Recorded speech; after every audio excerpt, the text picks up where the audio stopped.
जय भीम। साथियों, आज यहां मौजूद मेरी सभी माताएं, बहनें,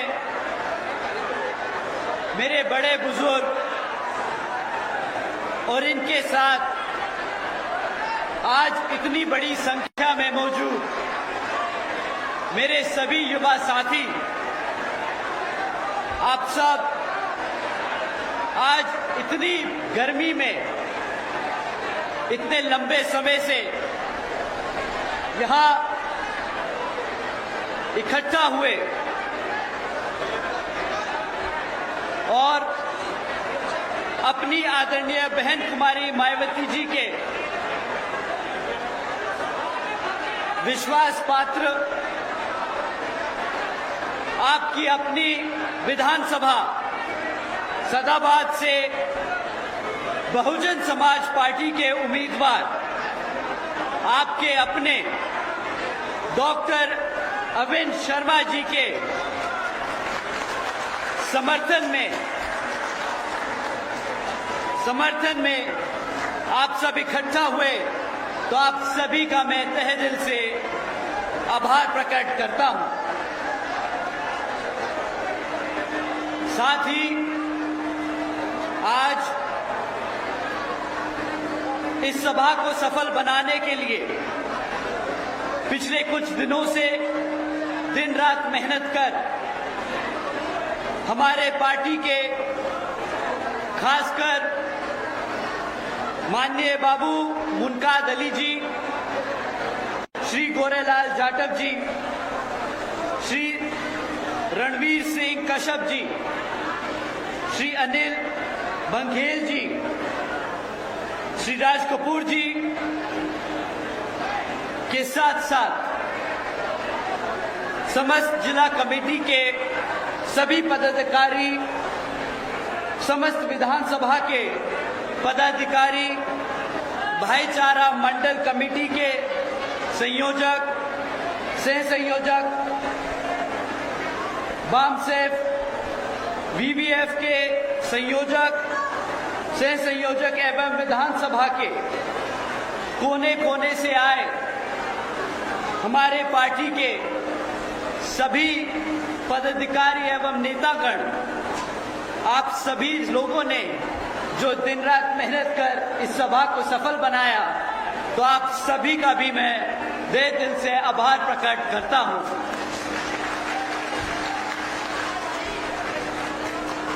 साथियों, आज मैं आदरणीय बहन जी के संदेश में सभी से जुड़े कुछ जरूरी मुद्दे आप लोगों के बीच में रखने से पहले हमारे समाज में समय समय पर जन्मे महान संतों, गुरुओं व खासकर महापुरुषों में से खासकर महात्मा ज्योतिबा फूले जी, छत्रपति शाहू जी महाराज जी, नारायण गुरु जी व बाबा साहब डॉक्टर भीमराव अंबेडकर जी एवं बीएसपी के संस्थापक मान्यवर साहब श्री काशीराम जी को नमन करता हूं। साथ ही मैं बहुजन समाज पार्टी की राष्ट्रीय अध्यक्ष व उत्तर प्रदेश की 4 बार रही मुख्यमंत्री एवं पूर्व सांसद आदरणीय बहन जी के नाम से लोकप्रिय बहन कुमारी मायावती जी को पूरे तहे दिल से आभार प्रकट करता हूं। साथियों, जिन्होंने अपनी पूरी जिंदगी बहुजन समाज पार्टी के जन्मदाता एवं संस्थापक मान्यवर साहब श्री काशीराम जी के बताए हुए रास्ते पर चलकर परम पूज्य बाबा साहब डॉक्टर भीमराव अंबेडकर जी के मानवतावादी एवं आत्मसम्मान व स्वाभिमान के मूवमेंट को अपने आजीवन त्याग, तपस्या व कड़े संघर्ष के जरिए एक नई राजनीतिक ऊर्जा, शक्ति व पहचान दी है तथा उत्तर प्रदेश जैसे विशाल व महत्वपूर्ण राज्य में 4 बार अपनी पार्टी के बीएसपी के नेतृत्व में सरकार बनाकर खासकर बहुजन समाज के लिए एक ऐसी मिसाल बन चुकी हैं जिससे प्रेरणा लेकर करोड़ों लोग यहाँ सामाजिक परिवर्तन व आर्थिक तरक्की के मिशनरी कार्य से जुड़ चुके हैं। इतना ही नहीं बल्कि मैं खुद भी उनके इस नेतृत्व से प्रभावित होकर बीएसपी मूवमेंट से जुड़ा हूं और उनके पद चिन्हों पर चलकर इस मिशनरी दायित्व व कर्तव्य को अपनी आखिरी सांस तक निभाने की पूरी कोशिश करता रहूंगा।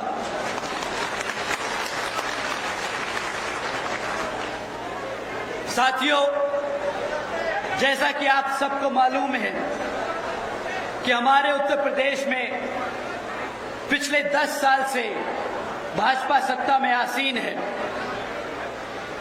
इन लोगों ने पिछले 10 सालों में हमें सिर्फ अपने विज्ञापनों से अपनी कमियों को छुपाने का काम किया है।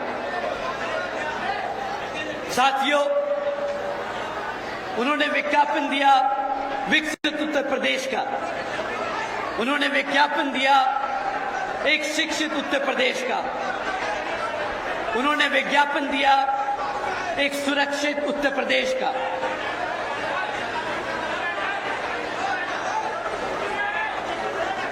मैं बीजेपी की सरकार की कमियां गिनवाने नहीं आया हूं। मैं सिर्फ और सिर्फ अपने लोगों की समस्याएं इस मंच से आप सबके बीच में रखना चाहता हूं। साथियों, पिछले 10 सालों में 7,000 करोड़ से ज्यादा आपके टैक्स के पैसों से इस बीजेपी की सरकार ने अपनी नाकामियां छुपाई हैं।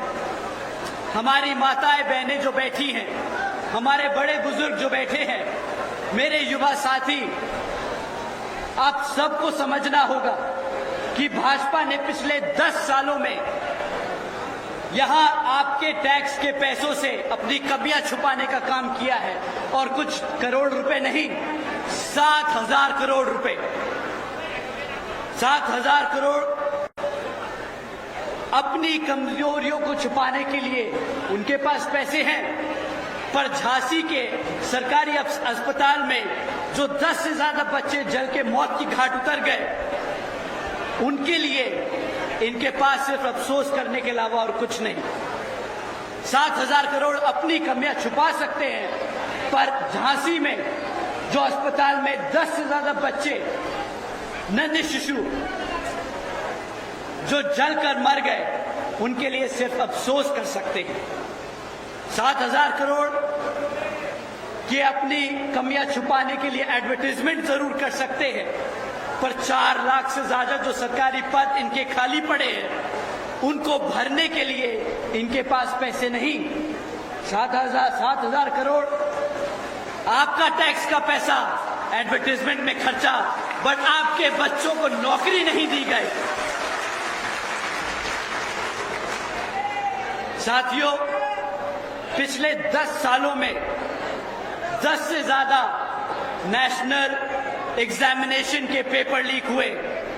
7,000 करोड़ रुपए खर्च तो दिए अपने एडवर्टाइजमेंट में, परंतु अगर उसमें से कुछ पैसे अपने बच्चों के एग्जामिनेशन में लगा देते तो शायद आज यहाँ पे काफी सारे बच्चे वो एग्जामिनेशन पास कर सरकारी नौकरियों में लगे होते।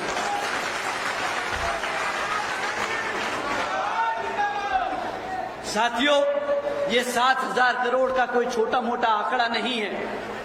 बीजेपी पिछले 10 सालों में न या हमारी माताओं, हमारी बहनों को सुरक्षित रख पाई, न ही हमारे युवाओं को नौकरी दे पाई, और न ही हमारे लोगों के बच्चों को शिक्षा दे पाई। साथियों, आप लोगों को भाजपा की सरकार और उनके नेताओं की असलियत जानना बहुत जरूरी है, क्योंकि आप सब जानते हैं कि विधानसभा के आम चुनाव सर पर है और ये लोग फिर से आप लोगों के बीच में छोटे मोटे झूठे मूठे वादे लेकर आएंगे, फर्जी मैनिफेस्टो दिखाएंगे और आपसे वोट मांगने का काम करेंगे। परंतु साथियों, इस बारी आपको यूं ही आंख मीचकर इनकी बातों पर विश्वास नहीं करना। 10 साल बहुत लंबा समय होता है। 7,000 करोड़ सिर्फ अपनी कमियां छुपाने के लिए बहुत बड़ी रकम होती है। साथियों, पिछले 10 साल का हिसाब अब हम इस विधानसभा में इनसे मांगने वाले हैं। पिछले 10 साल की भाजपा की सरकार की हकीकत मैं आप लोगों के बीच में रखता हूं। साथियों, अगर हम लॉ एंड ऑर्डर की बात करें तो भी भाजपा की यूपी की सरकार अव्वल नंबर पे रही हत्याओं के मामले में। पिछले 10 सालों में यहां पर पूरे देश भर में यूपी में सबसे ज्यादा हत्याएं रिपोर्ट होती रही और यहां पर भाजपा की सरकार के मुख्यमंत्री अपने आप को एनकाउंटर स्पेशलिस्ट बताते रहे, यहां पर कानून का राज का ढिंढोरा पीटते रहे, जबकि उनकी नाक के नीचे उनके प्रदेश में पूरे देश भर में सबसे ज्यादा हत्याएं होती रही। महिलाओं के खिलाफ अपराध, साथियों, हर साल 3,000 से ज्यादा हत्याएं होती रही और 65,000 से ज्यादा हमारे माताएं बहनों के खिलाफ अपराध होते रहे। और यहां पर पुलिस हम आप सबकी शक्ल देखती रह गई। साथियों, उत्तर प्रदेश की सरकार ऑर्गेनाइज्ड क्राइम के मामले में हर साल 10,000 से ज्यादा किडनैपिंग, एक्सटॉर्शन, रैकेटियरिंग के केस दर्ज करती है। अब ये मैं अपने आप से आंकड़े नहीं बना रहा हूं, ये सरकार की एनसीआरबी का डेटा है। साथियों, क्या ऐसी कोई सरकार को आप दोबारा मौका देना चाहोगे जिनके यहां नाक के नीचे रिकॉर्ड दर हत्याएं होती रही, 65,000 से ज्यादा महिलाओं के खिलाफ अत्याचार, 10,000 से ज्यादा किडनैपिंग और रैकेटियरिंग के केस? साथियों, ये तो वो है जो दर्ज हो पाए। और आप सब जानते हैं कि पुलिस कितना कोशिश करती है सरकार के दबाव में आके कि आप लोगों की एफआईआर न दर्ज हो सके। साथियों, आप इन आंकड़ों को हल्के में मत लेना, क्योंकि हर एक आंकड़े के पीछे किसी की बहन, किसी की बेटी, किसी की मां तो किसी की पिता या दोस्त का चेहरा होगा। साथियों, मैं सरकार आपके अपने आप को इनकाउंटर की सरकार या बाबा की सरकार बताती है, तो मैं आप सबसे पूछना चाहता हूं कि क्या ये इनकाउंटर या बाबा की सरकार, जिससे बहुत अपने आप को फेमस किया जा रहा है, क्या यहां पर कानून का राज है या फिर पुलिस की आड़ में गुंडों का राज? क्या यहां पर सरकार में पुलिस का राज है या फिर पुलिस की आड़ में गुंडों का राज? क्या ऐसी सरकार को दोबारा मौका देंगे आप? साथियों, ये वही समय है, 5 साल में हर बारी एक बार आता है। बाबा साहब डॉक्टर भीमराव अंबेडकर जी की देन है कि आपको फिर से सरकार मौका दे रही है। ये संविधान आपको मौका दे रहा है कि इस सरकार को बदलने का, अपने भविष्य को बदलने का, अपनी माताओं बहनों को सुरक्षित करने का, अपने बच्चों को एक बेहतर भविष्य देने का इस बारी मौका मत छोड़िएगा। हाथी के सामने वाला बटन दबाकर इस कमल को कीचड़ से खिंचाड़ फेंक देगा। साथियों,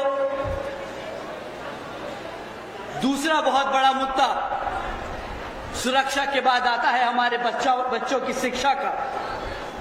पर यहां पर भी भाजपा की सरकार आपको बहुत बड़े बड़े पोस्टर लगाकर बताना चाहेगी कि उन्होंने किस तरह शिक्षा के क्षेत्र में नए नए झंडे गाड़े, परंतु इनकी हकीकत मैं आप लोगों के बीच में रखना चाहूंगा। साथियों, पिछले 10 सालों में इन्होंने नए स्कूल तो छोड़ो, पिछले 10 सालों में 25,000 से ज्यादा यहां के आपके प्रदेश में स्कूल बंद करने का काम किया है। 25,000 से ज्यादा स्कूल बंद किए, जहां पर हमारे जैसे समाज के बच्चों के तो हमारे समाज के लोग वो बच्चे पढ़ने जाते हैं। बड़े लोग, धड़ा सेठ के लोग प्राइवेट स्कूलों में पढ़ा सकते हैं, पर आपके गांव में जो सरकारी स्कूल है, मैं जानता हूं कि हमारे आधे से ज्यादा प्रदेश के लिए वही एक जगह है जहां पे शिक्षा हमारे बच्चों को मिलती है, और वो भी इस सरकार ने छीनने का काम किया। 25,000 से ज्यादा स्कूल बंद किए। और अगर आप इनसे सवाल पूछेंगे, जब ये आप लोगों के बीच में वोट मांगने आएंगे, आप इनसे पूछेंगे कि भाई तुमने 25,000 स्कूल बंद क्यों किए, तो ये पलट कर एक ही जवाब देंगे कि भाई हमारे पास शिक्षक नहीं है पढ़ाने के लिए, स्कूल में चलाने के लिए पैसा नहीं है, हम कैसे तुम्हारे बच्चों को पढ़ाएं। परंतु साथियों, उनको पलटकर सिर्फ एक ही जवाब देना, तुम्हारे पास 7,000 करोड़ है अपना बिलबोर्ड, अपना एड लगाने के लिए, और मेरे बच्चे की जब शिक्षा की बात होती है तो तुम्हारे पास पैसे नहीं उसे पढ़ाने के लिए।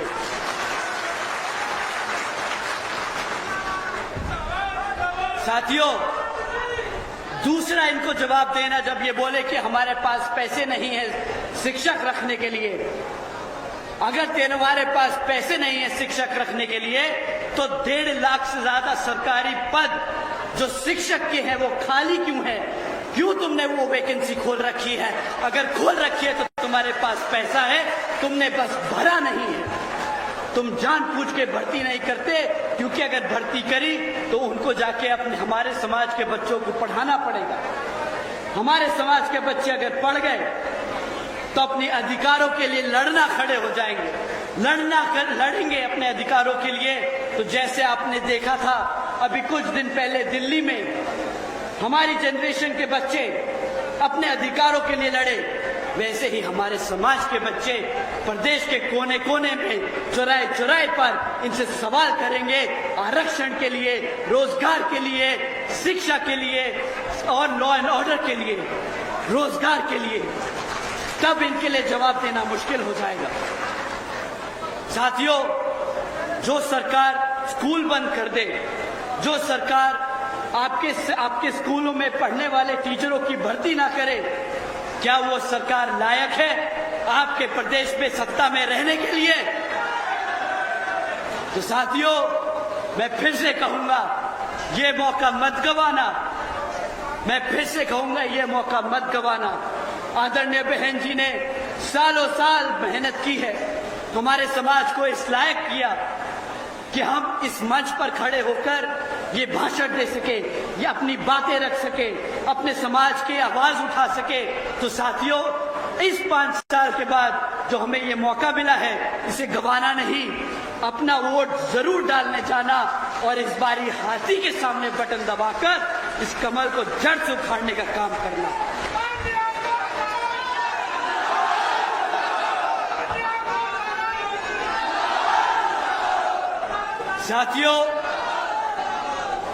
साथियों, इसी भाजपा की सरकार के चलते हमारे समाज के साथ साथ सर्व समाज के बच्चे जो किसी तरह पढ़ लिख कर वर्कफोर्स में घुस भी गए, तो आज हम सब जानते हैं कि उनके लिए नौकरियां नहीं है।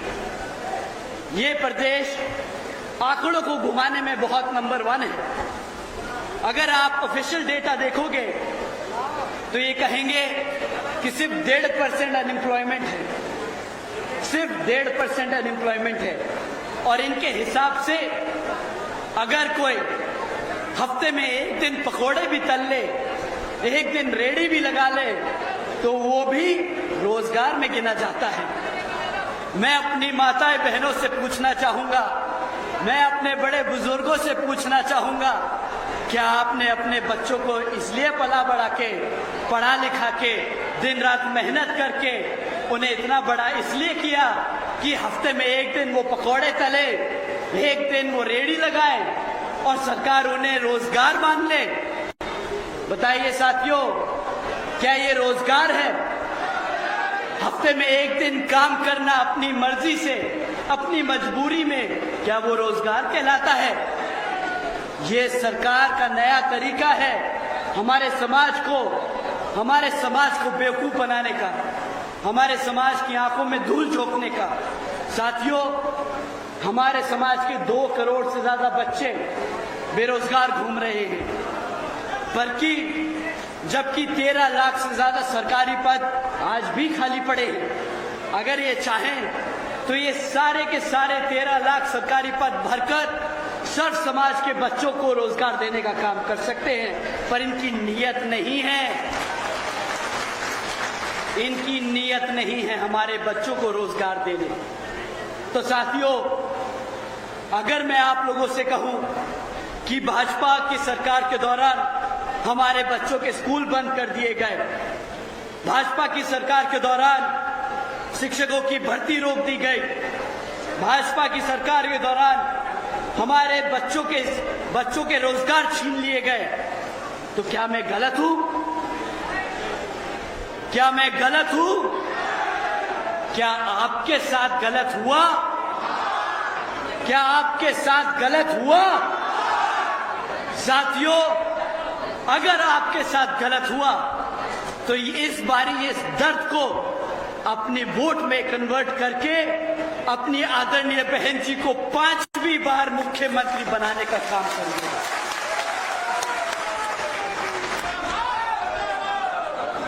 साथियों, अब आते हैं इनके तीसरे सबसे बड़े मुद्दे पर, जिसमें ये कभी भी नहीं चूकते। ये कहते हैं कि एक विकसित उत्तर प्रदेश बनाने का काम कर रहे हैं। डेवलपमेंट इनकी सेंटर स्ट्रैटेजी है। पर अगर साथियों, मैं पिछले कुछ समय की ही इनकी कमियां आप लोगों के बीच में रख दूं, तो शायद इनका नंगा सच आप सबके सामने आ जाए। श्री नितिन गडकरी जी ने बयान दिया था कि 2024 तक भारत की सारी सड़कें ये अमेरिका से बेहतर बना देंगे। एक तो मुझे समझ नहीं आता इनका ऑब्सेशन कि हम अमेरिका से बेहतर हो जाए। अमेरिका की असली हकीकत हालत देखेंगे तो बोलेंगे हमारा हिंदुस्तान, हमारा भारत ही बेहतर है।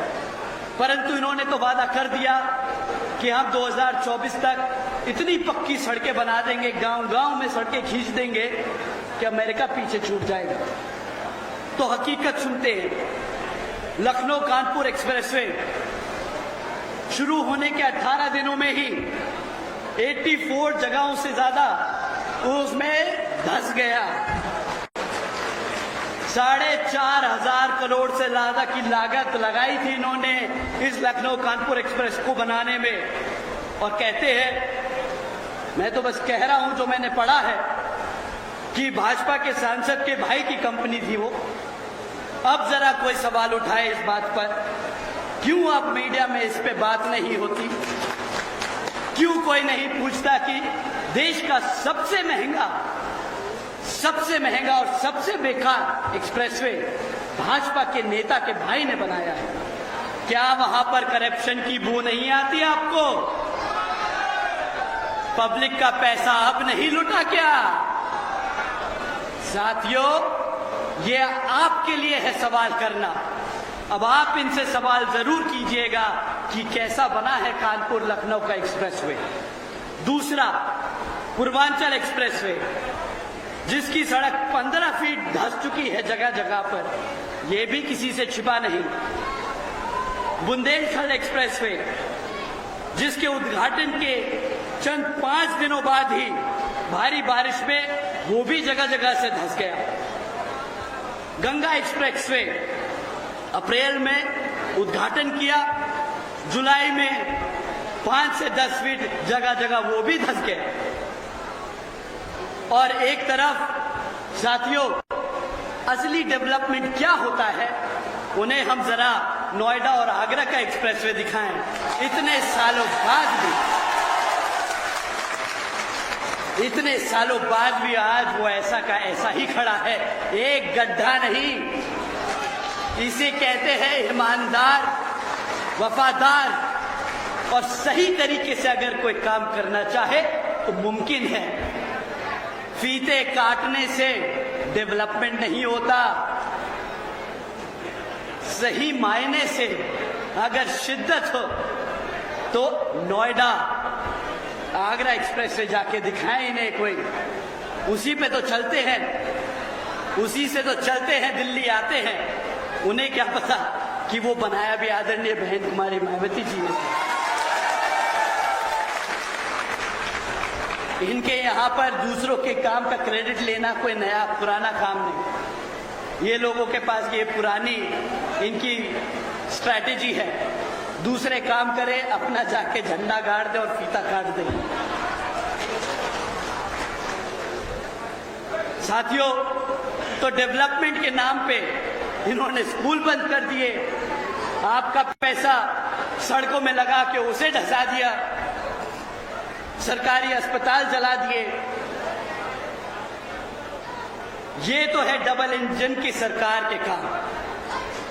साथियों, ये तब हाल है जब सेंटर में भी भाजपा और यहां आपके प्रदेश में भी भाजपा। अब आप बताइए, इससे ज्यादा तेल पीने वाला इंजन कहां मिलेगा? इससे बेकार माइलेज देने वाला इंजन कहां मिलेगा? साथियों, इन्होंने कहा था डबल इंजन की सरकार लाएंगे और आपके सारे दुख दर्द खत्म कर देंगे, आपके लिए महंगाई खत्म कर देंगे। 2014 में भाजपा की सत्ता में आने से पहले उन्होंने नारा दिया कि बहुत हो गई महंगाई की मार, अब की बार भाजपा सरकार। हाँ, ये वादा हमारे सबके जहन में भर दिया। 2014 में गैस सिलेंडर 400 रुपए हुआ करता था और उस पे इनके सभी नेता लोग सड़क पर उतर के गैस सिलेंडर सर पे रखकर छाती पीट कर बोल रहे थे, अरे महंगाई है, मर गए हमारे आम लोग। आज 1200 रुपए का है। सड़क भूल गए क्या? या वो सड़क ढह गई जिसमें तुमने वो 1200 रुपए का सिलेंडर बेचा? 60 रुपए का पेट्रोल बहुत महंगा हो गया था इन सब के लिए। 60 रुपए का पेट्रोल, गाड़ी चलाना बंद कर दी। अरे बोला कि इतना महंगा पेट्रोल है, अर्थव्यवस्था बिगड़ जाएगी। और आज जिसका पेट्रोलियम मंत्रालय ही नहीं है, वो ही जाके कागजों पे साइन करके बोल रहा है मैंने E100 ले आया, आज आपको मिलावटी तेल मिलेगा। आज भी E20 का मिलावटी पेट्रोल का तेल, पेट्रोल का भाव 110 रुपया कर दिया है। गन्ने का रस 60 रुपए में पेट्रोल मिलता था, आज 110 रुपए में गन्ने का रस बेच रहे हैं। मैंने बहुत लोगों को देखा गन्ने के स्टैंड के बाहर जाके खड़े होके बोलते हैं, अम्मा मैंने तेल तो भरवा लिया है, घर पे लोग आए हैं, उनके लिए भी थोड़ा सा कैन से ही निकाल लूंगा, गाड़ी के पेट्रोल की टैंक से ही निकाल लूंगा। ये तो हाल है इनका। साथियों, तीसरा बड़ा महंगाई का मुद्दा इन्होंने बहुत ज्यादा जोर शोर से पीट के बोला कि डॉलर बहुत महंगा हो रहा है, 60 रुपए का डॉलर है। मंच के ऊपर जाके इन्होंने वो कोई ऐसा मौका नहीं छोड़ा जहां पर बोला कि अरे मैं मुख्यमंत्री रहा हूं, मुझे मालूम है कि अर्थव्यवस्था कैसे चलती है। इन्होंने रुपया डुबोया क्योंकि करप्शन है, इनसे अर्थव्यवस्था नहीं संभली। मैं आप सबसे पूछना चाहूंगा कि आज रुपये का भाव क्या है, जरा बताइए, क्या है आज रुपये का भाव? 98। जब तक आपने 98 बोला वो 100 पार कर चुका होगा। परंतु इनके कैबिनेट में बैठे मिनिस्टर जब इनसे सवाल किया जाता है कि भाई आपका डॉलर 100 रुपए पार करता दिख रहा है, तो बोलते हैं कि इट्स जस्ट अ नंबर, 100 रुपया एक नंबर ही तो है। तो भाई आज से 16 साल पहले जब आप ही की पार्टी 60 रुपए के लिए इतना ढंढोरा पीट रही थी, तब it was not just number, तब तो आपको अर्थव्यवस्था याद आ रही थी। अब आपकी अर्थव्यवस्था किधर है? अब आपका फॉरेन पॉलिसी, आपका फाइनेंशियल डिसिप्लिन किधर है? इन सब का सवाल आप लोगों को पूछना होगा। साथियों, मैं और वक्त अगर इन पे जाया करूंगा तो शायद रात निकल जाए, परंतु यहां पर आदरणीय बहन जी का संदेश लेके आया हूं। तो उनके मुद्दे आप लोगों के बीच में रखना ज्यादा जरूरी समझता हूं। इनकी नाकामियां, इनकी कमजोरियां, इनकी गलतियों को तो हम भुगत ही रहे हैं, दिन रात भुगतते हैं, परंतु जो आदरणीय बहन जी ने किया वो मैं आप लोगों को जरूर बताना चाहूंगा। साथियों, बहन जी की काम पे आने से पहले, क्योंकि विधानसभा का आम चुनाव है, तो सपा और कांग्रेस के लोग भी आप लोगों के बीच में घूमने का काम करेंगे, वो भी आप लोगों के बीच में आके आपको लुभाने का काम करेंगे। परंतु ये दोनों ही पार्टियां, चाहे कांग्रेस हो या बीजेपी, दोनों ही पार्टियां एक ही सिक्के के दो पहलू हैं। आदरणीय बहन जी आप सबको इनके बारे में आगाह करती आई हैं। साथियों, जिन नीतियों पे भाजपा आपके प्रदेश में काम कर रही है, तो जिस जगह कांग्रेस सत्ता में आसीन है अपने प्रदेशों में, वो भी उन्हीं नीतियों पे अपने राज्य में सत्ता चला रही है। तो इनके काम कुछ अलग नहीं। या कि आपके सामने लाल किताब का वो ढंडोरा पीटेंगे, बोलेंगे हम कॉन्स्टिट्यूशन के रक्षक हैं, वो किताब गलती से खुल जाए तो पता चले वो खाली पन्ने हैं, बस नाम का कॉन्स्टिट्यूशन है। वो किताब भी उनकी तरह ही है, अंदर से खाली, सिर्फ बाहर से ढिंडोरा और ढोंग करने के लिए बहुत अच्छी है। जब से 2-2.5 साल से ये लोग पार्लियामेंट पहुंचे हैं, जब से कितनी बार आपके संविधान को बचाने के लिए इन्होंने आवाज उठाई, ये आप सब ने देखा। तो साथियों, कांग्रेस के लोग उसी थाली के चट्टे बट्टे हैं, आज इधर तो कल उधर। अभी बीजेपी को कोसेंगे और कल वही काम आपके अगर सत्ता में आ गए तो वही काम आपके खिलाफ करेंगे। जो कांग्रेस पार्टी के राहुल अंकल हैं, वो आए दिन हर मौके पर बाबा साहब डॉक्टर भीमराव अंबेडकर जी की बात करते हैं, परंतु जिन प्रदेशों में उनकी कांग्रेस की सरकार चल रही है, वहीं पर वो वही काम कर रहे हैं जो यहां भाजपा कर रही है। तो अगर गलती से भी अगर कांग्रेस को वोट पड़ गया, तो ये वही हरकत करेंगे जो इन्होंने बाकी प्रदेशों में किया। और रही बात सपा के राष्ट्रीय अध्यक्ष आदरणीय अखिलेश अंकल जी की, मैं पूरी इज्जत से, पूरे आदर सम्मान से उनका नाम ले रहा हूं। उनकी उम्र अब हो गई है। अगर मैं 30 साल का लड़का 50 साल के आदमी को अगर अंकल नहीं कहूंगा तो फिर क्या कहूं, आप ही बताओ। तो हमारे लिए तो वो बड़े अखिलेश अंकल हैं, अखिलेश भैया नहीं, अखिलेश अंकल हैं। तो आदरणीय अखिलेश अंकल जी, तो उनका तो यही नहीं समझ आता कि वो अपनी पार्टी में पीडीए करते कह रहे हैं, परंतु कभी पीडीए का मतलब कुछ और हो जाता है और कभी कुछ और। अभी 1-2 दिन पहले आदरणीय बहन जी ने ट्वीट कर कहा कि हालात को देखकर जैसे गिरगिट रंग बदल देता है, वैसे ही अखिलेश अंकल जी का पीडीए का मतलब भी कभी कुछ बदल जाता है, समय देखकर तो कभी कुछ बदल जाता है। साथियों, अगर आप उनका 2012 से 2017 का शासनकाल को अगर आप याद रख रहे, तो उनकी सरकार के दौरान सत्ता में संभालते ही एक छेड़छाड़ की विवाद से पूरा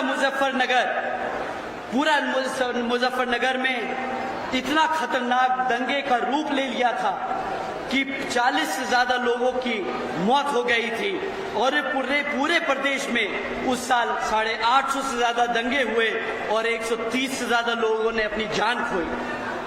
इतना ही नहीं साथियों, बहन जी की सरकार में बहुजन महापुरुषों के नाम पर किए गए जिले जो बहन जी ने बनाए थे, वो 2012 में आते ही अखिलेश जी की सरकार ने एक एक कर सारे नाम मिटाने का काम किया। कांशीराम नगर को वापस कासगंज कर दिया, महामाया नगर को वापस हाथरस कर दिया, रामाबाई नगर को वापस कानपुर देहात बना दिया, छत्रपति शाहू जी महाराज नगर को वापस गोरखगंज कर दिया, ज्योतिबा फूले नगर को वापस अमरोहा बना दिया और पंचशील नगर को वापस हापुड़ कर दिया। साथियों, ये सिर्फ नाम बदलना नहीं है, इन सभी महापुरुषों के नामों से हमारा इतिहास जुड़ा है। हमारे महापुरुषों के नाम पे रखे गए ये महानगर, इनके महानगरों के नाम लेकर हमारे बच्चे अपना इतिहास याद करते, वो गर्व महसूस करते कि हमारे महान संतों गुरुओं ने भी काम किया, उनके नाम पे भी महानगर है। परंतु इनका असली चेहरा आप लोगों के सामने आ गया था जब इन्होंने सत्ता में अपना कदम रखा। इन्होंने वो सारे नाम बदल के वापस वही कर दिए, हमारे महापुरुषों का आदर सम्मान नहीं किया। एक तरफ तो पीडीए करते हैं, हम जब सरकार से बाहर हो गए और वापस आना चाहते हैं, और जब सरकार में थे तो हमारे महान संतों गुरुओं का आदर सम्मान न कर पाए। एक तरफ बीजेपी, कांग्रेस और सपा जो गरीबी विरोधी नीतियों पर चल रही हैं, और दूसरी तरफ हमारी आदरणीय बहन कुमारी मायावती जी की नीतियां हैं, जिसके तहत चलकर यूपी में बसपा की सरकार के दौरान आदरणीय बहन जी ने सावित्रीबाई फुले शिक्षा बालिका योजना चलाई थी। इसके तहत आदरणीय बहन जी ने 7 लाख से ज्यादा बच्चियों को 12वीं तक की शिक्षा मुफ्त में देने का काम किया था, और इस सब को करने के लिए आदरणीय बहन कुमारी मायावती जी ने 600 करोड़ से ज्यादा लागत लगाकर इन बच्चियों को अपने पैरों पर खड़ा करने का काम किया। साथियों, अगर जिसके दिल में अपने बच्चों को, अपने समाज को, सर्व समाज के बच्चों को आगे बढ़ाने की इच्छा हो तो उसके लिए पैसों की कमी नहीं होती। हमारे समाज के लोग, भारत के उत्तर प्रदेश के लोग इतना टैक्स का पैसा जमा कर सकते हैं कि हमारे समाज के लोग, हमारे गरीबी जो रेखा से नीचे हैं, जो गांव देहात में रहते हैं, उनके बच्चों को पढ़ाने के लिए पैसा इकट्ठा हो सकता है। इतना ही नहीं साथियों, आदरणीय बहन जी ने अपने शासनकाल के दौरान 6 engineering colleges, 2 homeopathic colleges, 24 polytechnic colleges, 2 paramedical colleges, 6 universities, 2 से अधिक ITI, इंटर डिग्री कॉलेजेस, 100 से अधिक ITIs, 550 से ज्यादा हाई स्कूल और 5,500 से ज्यादा प्राइमरी स्कूल बनाने का काम किया था। ये सब साथियों, सर्व समाज के गरीबी रेखा से नीचे जो बच्चे हैं उनको पढ़ाने के लिए आदरणीय बहन जी ने काम किया, और ये सिर्फ 5 साल की सरकार में हुआ। इतिहास में पहली बार बहन जी ने सरकारी हॉस्टल्स में ओबीसी समाज के बच्चों के लिए 27% आरक्षण का इंतजाम सुनिश्चित किया। आदरणीय बहन जी ने बीएसपी की सरकार के दौरान लाखों भूमिहीन परिवारों को खेती करने के लिए 3-3 एकड़ के पट्टे, उन्होंने सरकारी जमीन के 3-3 एकड़ के पट्टे लाखों लोगों को अपना जमीन का मालिकाना हक दिलाने के लिए उनके नाम पर किया, ताकि वो अपनी जमीन के खुद मालिक बन सके और अपनी जमीन पर खुद फार्मिंग करके अपने पैरों पर खड़े हो सके। साथियों, इतना ही नहीं, आदरणीय बहन जी ने 28,500 से ज्यादा अंबेडकर ग्रामों का विकासकरण, जिसके तहत SC, ST और पिछड़े जातियों के गांवों को पक्की सड़कें, साफ पानी, बिजली, प्राइमरी स्कूल्स और मेडिकल क्लिनिक्स की सुविधा देने का काम किया।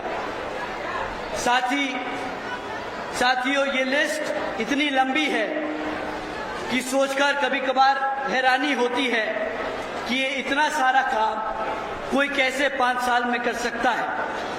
लेकिन साथियों, अगर आपके समाज के लिए, आपके लोगों के लिए, अगर आपके दिल में सच्ची और ईमानदारी से करने की इच्छा हो, काम करने की इच्छा हो तो हर काम मुमकिन है।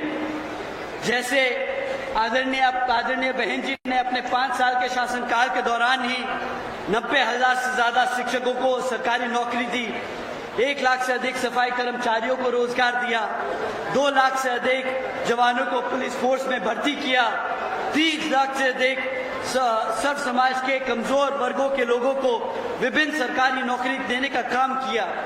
इतना ही नहीं बल्कि बहन जी के शासनकाल के दौरान बसपा की सरकार ने कृषि एवं संबंधित कार्यों में मिनिमम वेज को 55 रुपए से बढ़ाकर 100 रुपए प्रतिदिन किया और अन्य पिछड़े वर्गों के लोगों की क्रीमी लेयर की वार्षिक आय को भी 3 लाख रुपए से बढ़ाकर 5 लाख रुपए करने का काम किया। साथ ही आदरणीय बहन जी ने गन्ना खरीदी के दाम भी रातों रात दुगने कर दिए और किसानों को मुफ्त में बोरिंग और बिजली का सस्ते में कनेक्शन करके उन सबको खेती बाड़ी करने के लिए आगे बढ़ाया। साथियों, मैंने अभी कुछ दिन पहले पढ़ा कि भाजपा की सरकार के दौरान चलते हुए हमारे किसान भाइयों का कई सौ करोड़ रुपया आज भी सरकार पे बकाया है। उन्हें वो पैसा उनकी मेहनत का भी देना बाकी है। परंतु आदरणीय बहन कुमारी मायावती जी के शासनकाल में हमारे किसान भाइयों का हिसाब सबसे पहले क्लियर किया जाता था। उनको कभी भी अपनी मेहनत की कमाई के पैसों के लिए इंतजार नहीं करना पड़ा। साथियों, बीएसपी यूं ही अपने आप को सर्जन हिताय विसर्जन सुखाय की नीति पे चलने के आधार पर चलने वाली पार्टी नहीं कहती। उन्होंने हमारी पार्टी ने 4 बार के अपने शासनकाल में ये सब कार्य करके दिखाए हैं। और रही बात सर्व समाज को जोड़ने की, तो साथियों मैं आप लोगों से एक बात जरूर कहना चाहूंगा कि बीएसपी यूं ही अपने आप को सर्व समाज की पार्टी नहीं कहती। आप उस विचारधारा पर, हम उस विचारधारा पर अमल भी करते हैं। जैसा कि आप सबको मालूम होगा कि अभी कुछ दिन पहले ही श्री उमा शंकर जी, कुछ दिन पहले ही उनका निधन हो गया। वे बीएसपी के विधायक रहे और आदरणीय बहन कुमारी मायावती जी के छोटे भाई भी थे और एक सच्चे क्षत्रिय भी थे। उन्होंने जीवन के आखिरी समय तक आदरणीय बहन कुमारी मायावती जी का साथ नहीं छोड़ा। बहुत मुश्किलें आई सपा की सरकार में और भाजपा की सरकार में, उन्हें बहुत परेशान किया गया, झूठे मुकदमे लगाए गए, लेकिन वह चट्टान की तरह आदरणीय बहन जी के साथ खड़े रहे। असली ठाकुर थे वो। बाकी मौकों पर कौन कितना पाला बदलता है ये हमारे यूपी के लोग बखूबी जानते हैं। बहुजन समाज पार्टी के इसी तरह राष्ट्रीय